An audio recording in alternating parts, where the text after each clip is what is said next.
All right. Welcome back. We've been gone for 2 weeks, and we are back. You'll have to excuse me. I look like a fucking hot mess, and that's because my whole day has been a crisis. So, I rushed here because I didn't want to leave anyone else hanging. Tonight, we've got a whole bunch of good stuff coming. We actually have an announcement. We are going to be swapping formats after this week. After this week, we are going to... solely to podcast, so I'm going to be coming at you audio only from here on out. The advantage to that is that you will be able to find me on your favorite podcast player. So now YouTube will not be your only option. You will actually be able to carry me in your pocket, which I think we can all agree is a fabulous thing.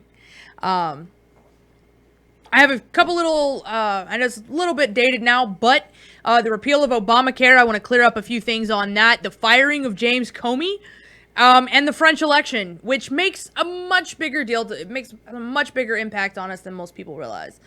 So, with that being said, Kenny, if you want to go ahead and throw the contacts up there, we'll get the get that out of the way. I don't even know if my mic's on. Is it? Check. I can hear you. Okay, hold on.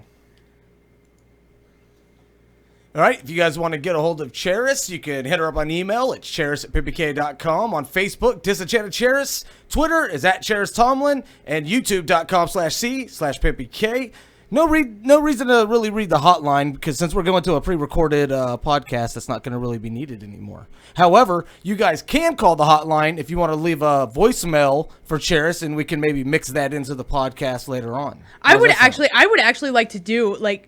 How about this? What we'll do is we'll post the topics sometime early within the week before we record the podcast, and then if people want to call in and say how they feel, we can listen to their voicemails, and you can pick the ones that you want to touch on. Yeah, we can do that.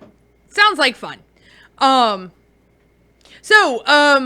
that note, and I've got to pull this back up because I promised I would do this for someone and I forgot, or forgot where I was going with it.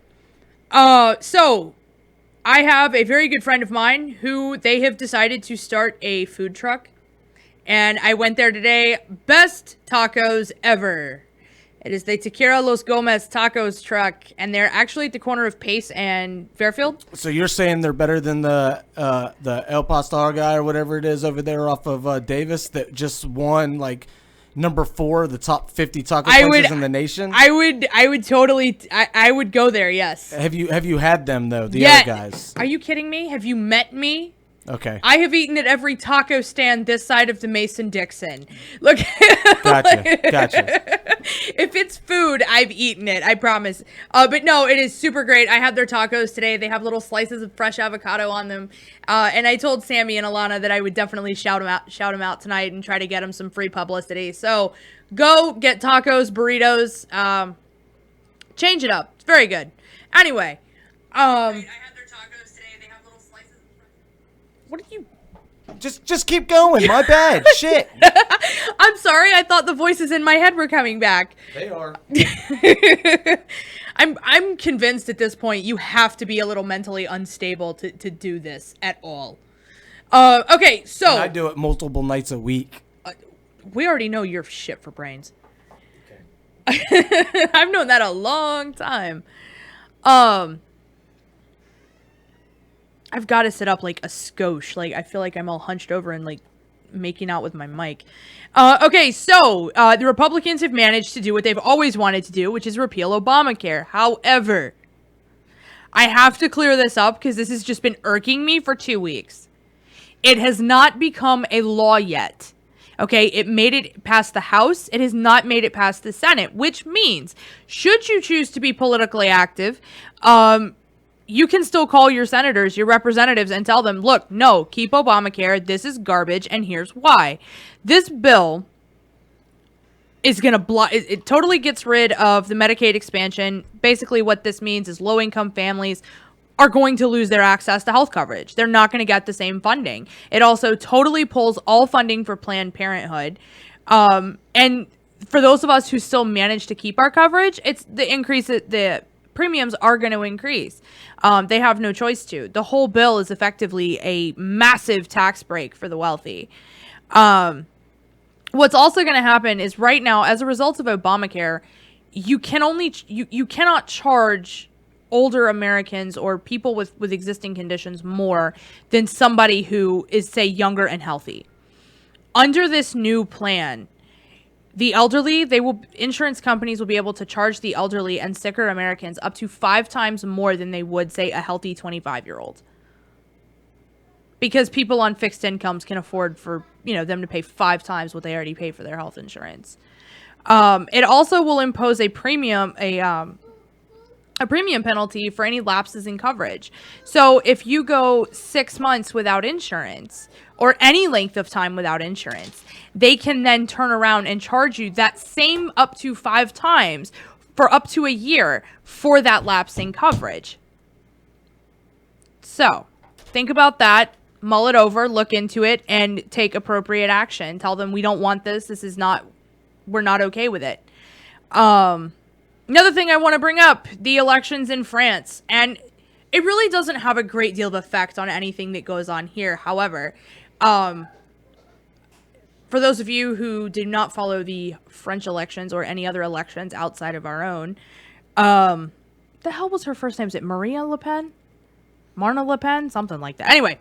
I have no fucking idea what you're talking about. The French elections. I am an uncultured swine. She was effectively a female version of Trump, like Marine Le Pen. I knew I was close. Anyway, she was defeated in the elections by, of all people, a guy who has never held any political office whatsoever. He is a total outsider. And like the little bit I do know is that it was sort of an easy on-taking, considering I think considering the way the world is afraid of Trump and how what he may be capable of doing. It seems like a lot of countries that are in the middle of elections are leaning definitely more to the left right now because. Well, the problem with Le Pen, first of all, I mean, she is. We all accuse Trump of being a racist prick, and yes, by all accounts, he is. The difference is, she never hid it. In fact, I believe it was her father that actually ran a nationalist organization, which is basically a hate group. It's basically all it is. But what she did, she tried to prey upon people's fears of Muslims, and of course, France has had several terrorist attacks. Of course, they have been Muslim extremists in some cases. And she tried to use that, and it ultimately backfired. There was also speculation that had she been elected, that France would have pulled out of the EU as well, which would have been catastrophic not only to France, but to Europe as a whole. Anyway, back to who beat her out. She was beat out by now President Macron. I think I'm saying that right. It's French, so there's no telling how you actually pronounce that. Again, total outsider. He had never held political office until he ran for president. Sorry. Emmanuel. I think that's the word you're looking for. Emmanuel Macron. No, yes.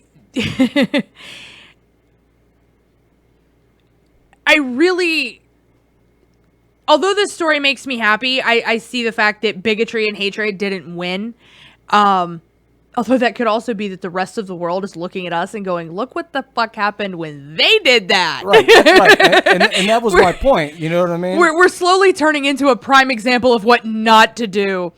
Yeah, if anybody just seems sort of racist or kind of orange, don't vote for them, right? Right.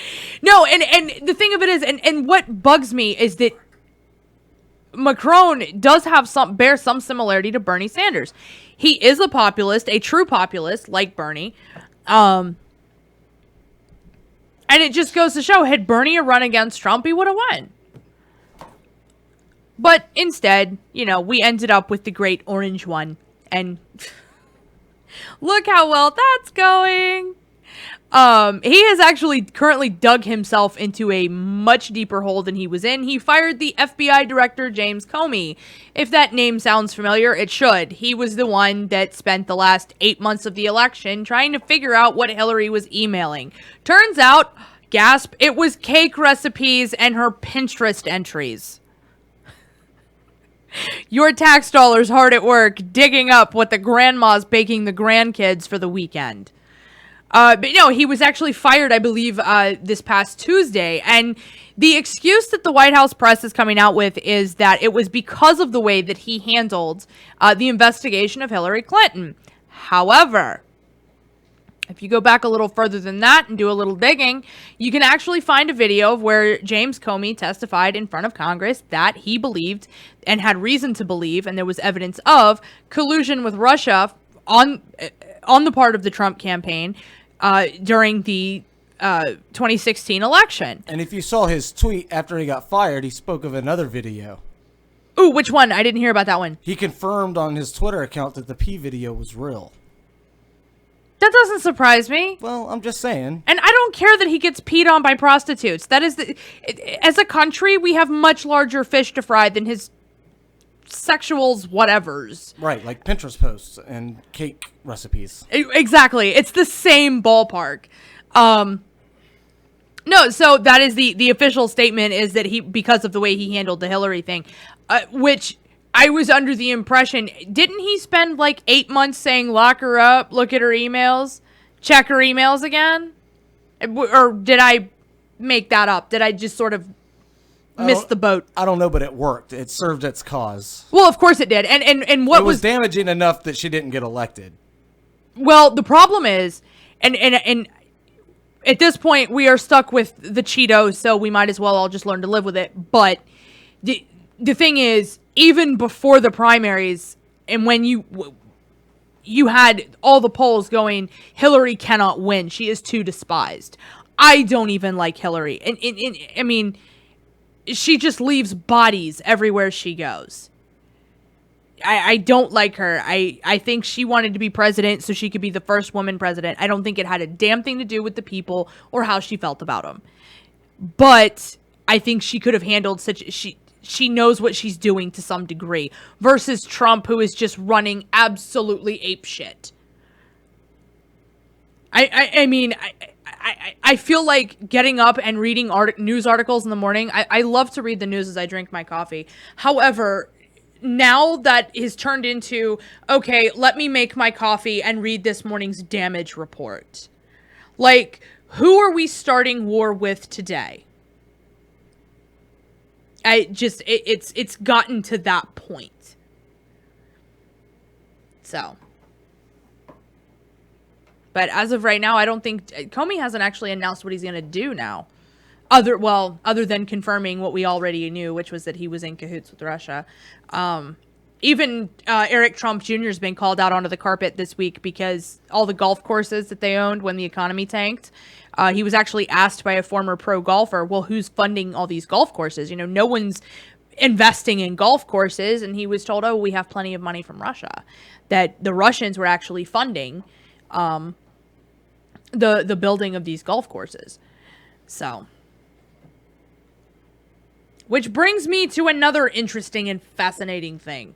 This is something else that is just griping me. It's stop thinking Ivanka is keeping her father in check. She's not. She is a female version of him.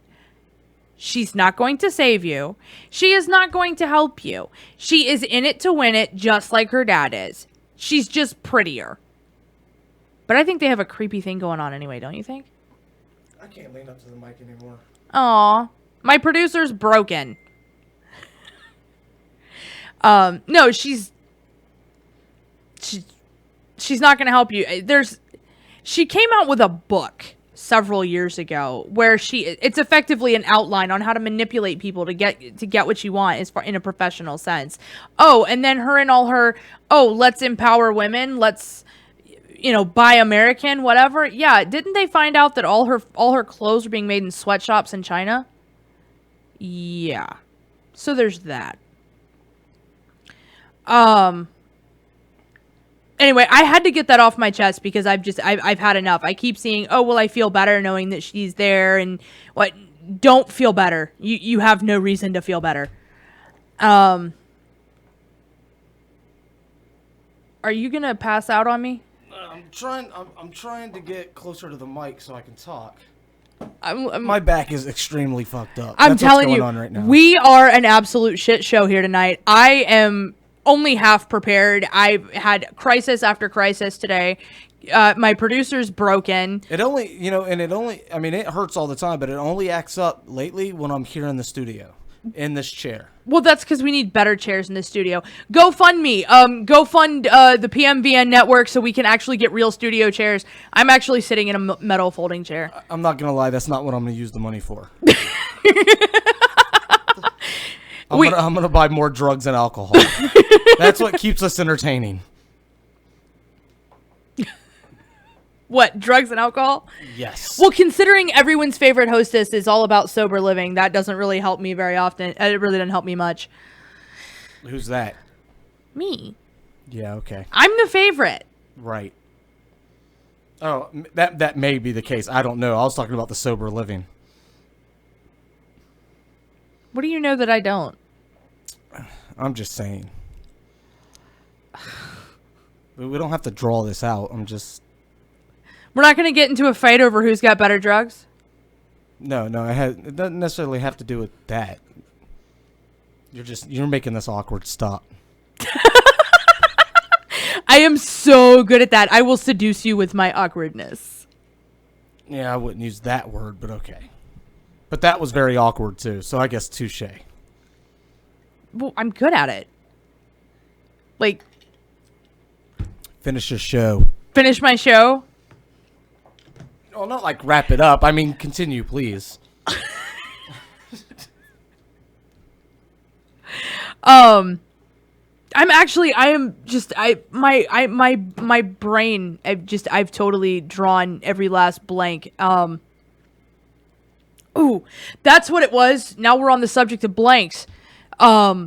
Net neutrality. For those of you, do you remember that at all? When that became a big issue a couple years ago? It's been a big issue it's been a big issue since like the mid-90s. Well, see, here's okay. A couple of years ago, there was a huge thing, and they were trying to block it and go, no, you can't do that. Da, da, da. Okay, and Obama said, no, this is what needs to happen. You are not going to throttle people's speeds for using certain websites that you don't like or whatever. No, that's not the way the internet should work.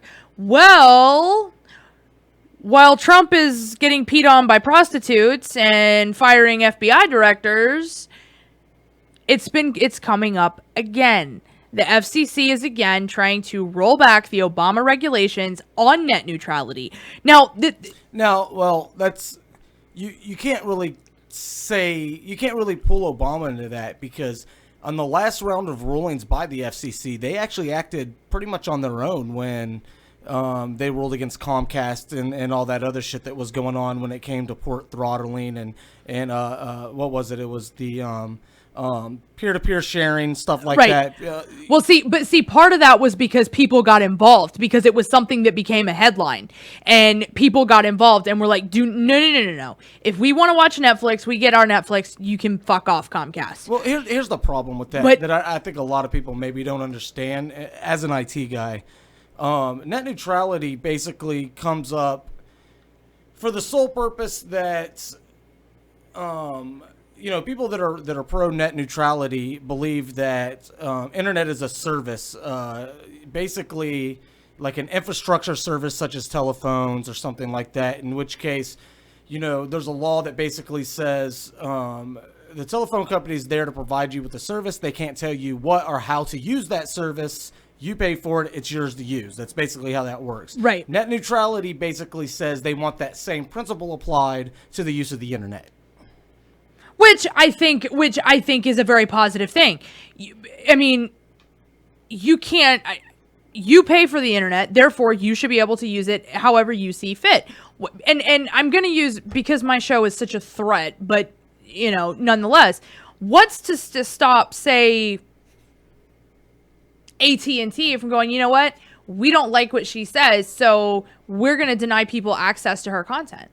See, that's where this becomes a freedom of speech issue, which they're not one and the same. A lot of people like to throw them together. There are some aspects of that in here, but that's not even the same issue anymore. If anybody's trying to silence you through the power that they have over you by controlling your services, that's no longer a net neutrality issue, and that becomes a constitutional issue, and that's totally different. But at the same time, I feel like that's a very slippery slope. No, it is. If and you it always start turns into that conversation, which right. isn't right, and which is why we haven't made more ground on it, is because I think a lot of these people that are protesting it are coming at it as a constitutional issue and not as a pure net neutrality issue. Well, see, and what gets me is that these people that sit here and go, well, they should be able to filter content because we have to protect the children from porn and rap music. No, fuck you. That is a parent's job. The government has no place getting involved in that. And the thing that really irritates me the most is that's not even what their point is.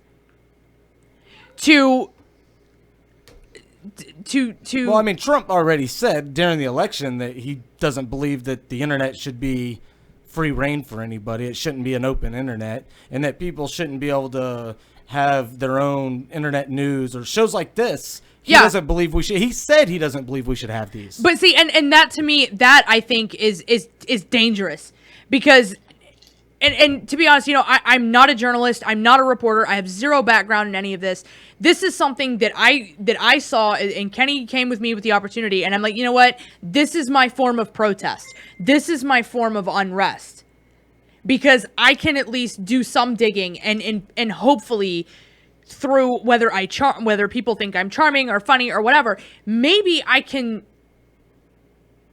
speak out against. And the thing is, with this being something that we publish on the internet, anyone has access to it.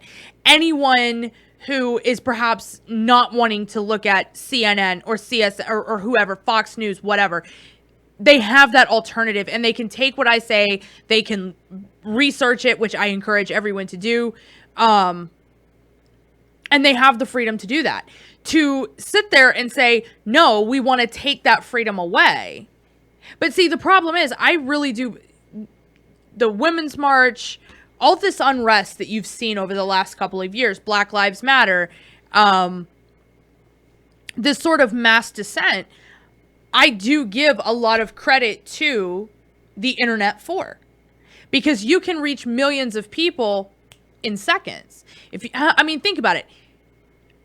The riots in Ferguson, Freddie Gray, these cop shootings, well, that's not something that's never existed. It's always been there. But now it's being filmed, and now it's being broadcast to the masses instantly. Right. And the access is wider open, right? Yes, the access. But that's a good thing, because what happens when the people have access to any media they want, they are then able to better question. They're able to better inform themselves, so they can better question the powers that be. Well, of course, the powers of that be don't want the masses to be informed.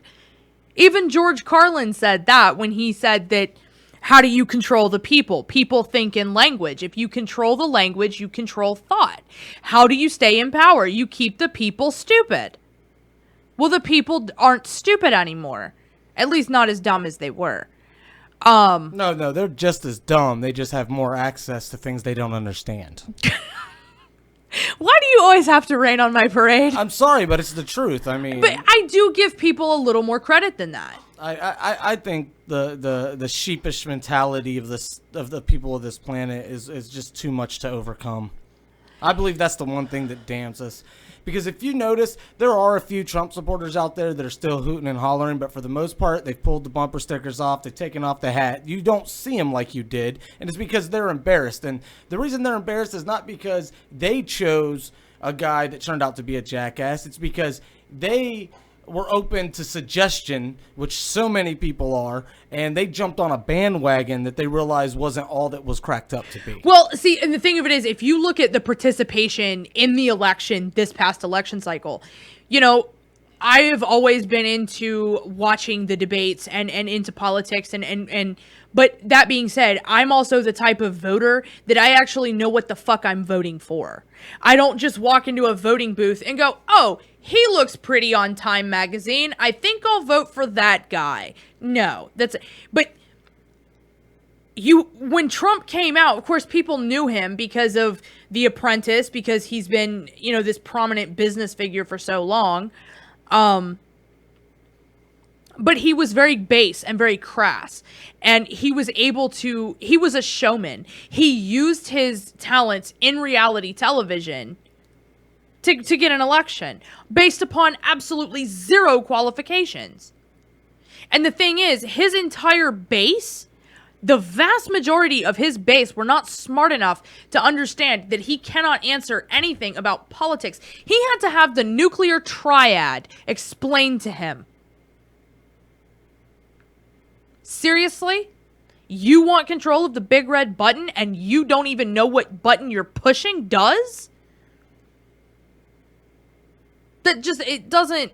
But I think, we've taken this whole anyone can grow up and be president thing just a skosh too far, in my opinion. I do think you should have some kind of, even if it's, a law background, criminal justice, something, maybe even not being insane, that would be helpful. And unfortunately, that's not what we got. It doesn't matter. Great leaders always become politicians. That's just the way it works. You mean great leaders very rarely become politicians? No, that's the problem. They're great leaders, and then they cease being great leaders, and they become politicians. Because eventually, I get what you're saying now. Eventually, it stops being about the people, and it starts being about the re-election, and it starts, you know what I mean? Well, I think the biggest lining thing, the pockets and all that, and I don't think any of them go into it thinking this is why I'm doing it, but I think it naturally happens. I think it's just like the good cop, good cop. No, not the good cop, bad cop, like the corrupt cop thing. Yeah. Everybody else here is taking money. Why shouldn't I? And people are afraid to not be that guy because, let's face it, if you're the only clean cop in a bad precinct, you're probably going to get murked. Yeah. I do think, and here's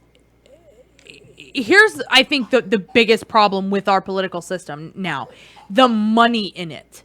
The money has got to go. I mean, do you realize it wasn't millions of dollars that were spent for the 2016 election? It was billions. I mean, between the Democrats and the Republicans, they spent the GDP of a small country just trying to get someone elected. That is obscene. Because what happened, the average person is not donating a couple $1 million to someone. It's the corporations. But see, we have decided in this country that corporations are people. So that allows them to circumvent donor laws. So what happens? Well, if you're elected by Goldman Sachs, well, they're going to turn around and go, well, we gave you so many millions. Now you've got to do something for us. Or they're going to pull your money. So then you're not going to get reelected. So it's almost like, it's not almost like, it is. It's bribery. And it's blackmail. And the Koch brothers, I think, own everything. Have you seen that documentary where they talk about the Koch brothers and how the Koch brothers were actually behind the Tea Party? How they had huge influence over that. They basically preyed upon... No, I haven't seen it. It's so good. You should watch it. The new season of Sense8 is out, so that's pretty much all I'm doing right now. As far as watching, when I'm not in the studio. Oh my God. You need to get out more. Then I couldn't have all of this. Our empire that is PMVN. No, and the other thing that's kind of got me a little concerned, right before Obama left office, he actually decided, okay, the for-profit prison thing on a federal level is done. Once your contracts expire, your service is no longer needed. Now, I have gone on about this subject in the past. The reason for it is because you cannot privatize prisons, and here's why. When you privatize prisons, you incentivize judges to, and they have actually found this to be the case, to imprison people. And once prisons became privatized, you started seeing people getting longer prison sentences. Right, because it became, for some towns, it became pretty much the prime source of the economy. Well, yeah. And now if you shut the prison down, you shut the town down, blah, blah, blah. Like, they were smart about it. They ingrained it into society, so that way it got to the point where they can't take it away now, because if you pull the rug out from under it, it's going to take towns and families down with it. No, it won't. They'll go back to the way it was before, where the taxpayers fund the prisons. It wasn't one of those things where they were like, oh, great, private prisons, new boomtown, yay. It's no longer gold, now it's inmates. That's not true. There was actually towns built around these prisons. And it's still happening. They're building prisons at a faster speed than they ever have right now in this country. Oh, and that's been the case for several years. And they're putting them in locations, and towns are being stood up around them. The problem I have with, I'm trying to figure out how we're not even, as far as population goes, we're not even in the top 10 for the world, and yet we hold over a quarter of the world's total inmate population. We imprison more people than Russia and China. Just to kind of put that in perspective. These are two countries, you've got both of which are, I mean, total dictatorships. And we imprison more people than they do? We're supposed to be a free country. Obviously not, because we're more than happy to take your freedom away and throw you in a box. But we imprison people for stupid crap. That's my rant as far as the prison system is going. But anyway, I agree with that, though. Yeah, but back to my original point. Obama had said, that's it. The for-profit on the federal level, we're done. The federal government is no longer going to participate in this. So when your contracts expire, figure it out because we're no longer backing you. Trump has now turned around and gone, no, that's crap. We're not doing that. No, when your contracts expire, we'll reevaluate them and potentially renew them. Great. More people sentenced to longer sentences with actually fewer resources. See, the whole reason why for-profit prisons became the big thing that they've become is because they were supposed to allow these prisons to offer services, to offer rehabilitation, work training programs, education programs, etc. Well, do you know how many have actually done that in the grand scheme of things? None. Because now they're so overcrowded and all the prisoners are sleeping on top of each other. The whole purpose is that prisons are expensive to run. They bring in businesses that have experience with cutting numbers. They say, well, it costs us, let's say, $5 million every quarter to run this prison. What do you think you could do it for? And they could say, well, I could probably do it for, $2.5 million a quarter, which means the food gets shittier, the activities and rehabilitation programs get shittier, and everything gets cut. That's exactly, and then the government says, well, then I'll give you $3 million, and I'm still saving $2 million on that prison, and you basically will make, whatever, X amount of money. $1.5 million a quarter or whatever. But then again, the problem. See, here's the thing: the vast majority of inmates, they get out, they're released. So keep that in mind, because this guy who's just done 15 years for armed robbery, who's now come out, doesn't know how to fill out a job application, can't get a job if he wants. What's he going to do? He's going to go back to what he did to get him in prison in the first place, because that's what he knows how to do. You can't blame him for that. However, this guy could be your neighbor. So now it could be you that's put in harm's way because our Department of Corrections didn't correct shit. And they've effectively released a worse criminal than the one that went in. But it's not something people actually think about that way. They look at them and they go, oh, they're inmates. Who cares? Who cares if they eat bologna sandwiches and don't get an education? Well, because when they get out, they go back to being the same criminal they were. And in some cases, worse. I actually watched a documentary on a prison up in Wabash, which is I think it's Indiana. And the guy was in there doing 25 to life for the sale and manufacture of crystal meth. Do you know where he learned how to cook meth? Prison. In prison! Oh, he had no idea how to do that. So then when he got out the first time, he went, oh, new business plan. Instead of getting a job, now I'm going to cook meth. Now I'm going to become Heisenberg. Obviously, it didn't work out because within 2 years, he was back in prison. So that's... I really want to get more into this because I do think it's something that's never talked about that people really should talk about. Because, I mean, I guess it's just not one of those sexy things, Write it into the next podcast. Yep, I'm going to, because we have got to get out of here for tonight. It's getting late. Kenny's about to pass out on me, and I am right there with him. We appreciate you tuning in for this one last time of the video. As far as the podcast goes, as much as we'd like to have you something next week, it may be a week or two. Definitely follow us on Facebook, and you will get all the updates on that. I am going to do what I can. Someone's told me to try Instagram, that I really need to get on Instagram. I am going to try to figure that out. For those of you who haven't figured it out already, my Twitter, I don't know how to use it. So if someone more social media savvy than me can teach me how to use it, that'd be great, especially when we go into the new format. That's going to wrap us up for tonight. Thank you. Have a great night. Always remember, dissent, rebel, and we will see you next time.